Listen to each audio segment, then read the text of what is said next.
నిన్నటి current affairs చివరి ప్రశ్నకు సమాధానం. సిటీ ఆఫ్ క్రాకడైల్స్ అని ఏ నగరాన్ని అంటారు?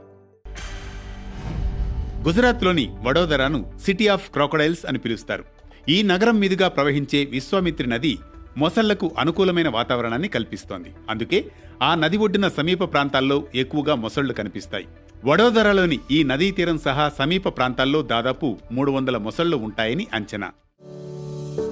నెంబర్ 1, భారత్కు ISSA అవార్డు. మలేషియాలో జరిగిన వరల్డ్ సోషల్ సెక్యూరిటీ ఫోరంలో భారత్కు అరుదైన గౌరవం దక్కింది. సోషల్ సెక్యూరిటీలో రాణించినందుకు Bharat international social security association ISSA award అందుకుంది. 163 దేశాలకు చెందిన 1200 మందికి పైగా ప్రతినిధుల సమక్షంలో భారత్ తరపున కేంద్ర మంత్రి డాక్టర్ మన్సుఖ్ మాండవీయ ఈ అవార్డు స్వీకరించారు. నెంబర్ 2, భారత వన్డే కెప్టెన్గా శుభమన్ గిల్. వన్డేల్లో టీమిండియాకు BCCI కొత్త కెప్టెన్ను నియమించింది. రోహిత్ను తప్పించి సారథ్య బాధ్యతల్ని శుభ్మన్ గిల్కు అప్పగించింది. ఈ నెల 19 నుంచి ఆస్ట్రేలియాతో జరిగే వన్డే సిరీస్కు గిల్ కెప్టెన్సీగా వ్యవహరిస్తారు. మరోవైపు వైస్ కెప్టెన్గా శ్రేయస్ అయ్యర్ను ఎంపిక చేసింది. నెంబర్ 3, వరల్డ్ స్పేస్ వీక్ ప్రారంభం.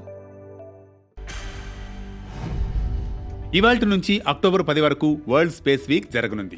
The world space week association ఆధ్వర్యంలో సుమారు 90 దేశాల్లో ఇందుకు సంబంధించిన కార్యక్రమాలను నిర్వహించనున్నారు.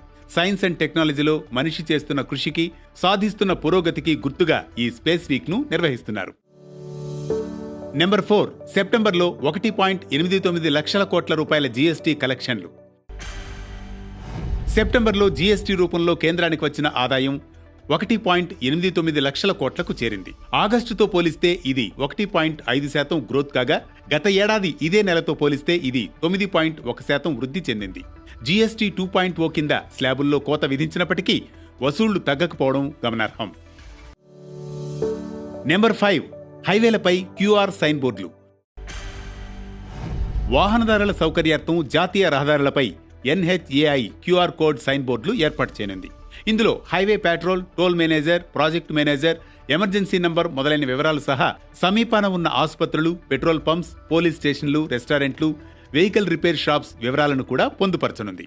ఇక ఈ రోజు కరెంట్ అఫైర్స్ క్వశ్చన్: మెడిసిన్లో అత్యధిక నోబెల్ ప్రైజ్ గ్రహీతలు ఉన్న దేశమేది? ఈ ప్రశ్నకు సమాధానం మీరే కామెంట్ చేయండి.